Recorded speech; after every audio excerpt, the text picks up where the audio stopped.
All right, Fran, thank you very much. What we are seeing here is exclusive video of Brett Favre arriving at the Metrodome Friday evening as a welcomed home team member for once. This is prior to Minnesota's game against the Kansas City Chiefs on Friday evening. We want to thank all of our friends at Vikings.com for this terrific and exclusive video. And with that, we welcome you here inside Stage 1. Jamie Dukes, Paul Burmeister. Jamie, we saw Brett walk into the locker room. I think it's only fitting now we get started by seeing exactly how he looked once he came out of the locker room, made it out onto the field for the very first time as a Minnesota Viking. Number 4 in the purple. How would he do? Well, when you're Brett Favre, you don't pull up outside the stadium. You pull up inside. Right. Get escorted into the locker room, check out the new helmet, the purple 4. You give a hug to the mascot, and then you get out and play. First pass, looking for nflta. That's incomplete. Not only was it incomplete, Jamie, but he got absolutely drilled by Tom Bahali. Well, Brett got hit several times, and part of that had to do with they hadn't practiced against the 3-4 defense.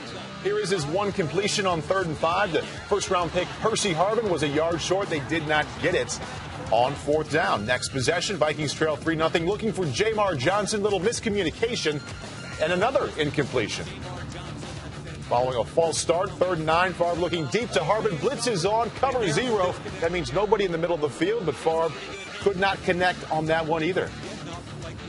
Brett got banged around quite a bit, and the Kansas City Chiefs did a good job of getting after him and really more confusing the offensive line of the Minnesota Vikings. Second quarter, Larry Johnson takes a handoff, sprints for 18.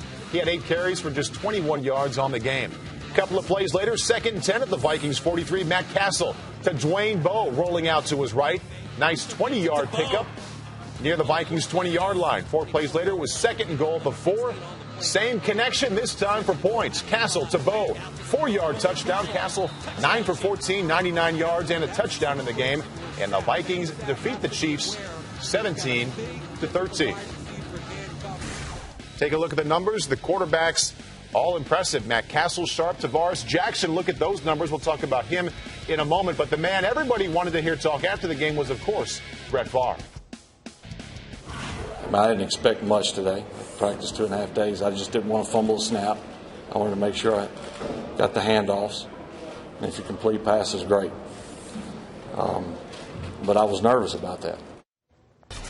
All right, Jamie, the numbers say 1 for 4 for Brett Favre. After watching closely what he did, what do you say? Well, I say I give him an incomplete on the day, and that's because let's just go inside the playbook, and I'll show you exactly what I'm talking about. You know, this reminds me of one of my favorite movies, The King and I, and that there's a song in there called "Getting to Know You." Getting to know you. Brett Favre has got to get to know the players that he's working with. Here you got a situation. Brett drops back, and again, he works through his read progression. There he is, Jamar Johnson. Jamar checks up. Now, Brett is expecting him to continue to work through the route. So I'm not saying either guy is wrong, but that's where that getting to know you is going to be important. You just point out the zero cover situation, the rookie Percy Harvin. That's not what you're supposed to do. Percy's supposed to get inside because the middle of the field is there. You see the same thing with Rice up top. And so he makes the mistake. Brett Favre waiting on the blitz. He knows he's going to take the blow, but he's expecting his receiver with zero coverage to get to the inside.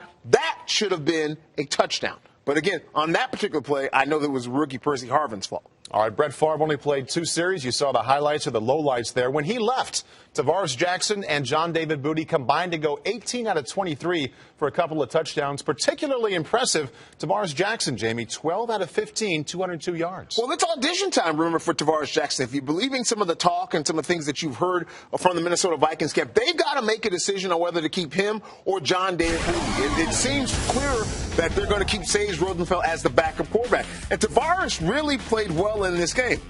And the reason I say that the Vikings, I said this earlier, should not get rid of this young man is because he's a work in progress.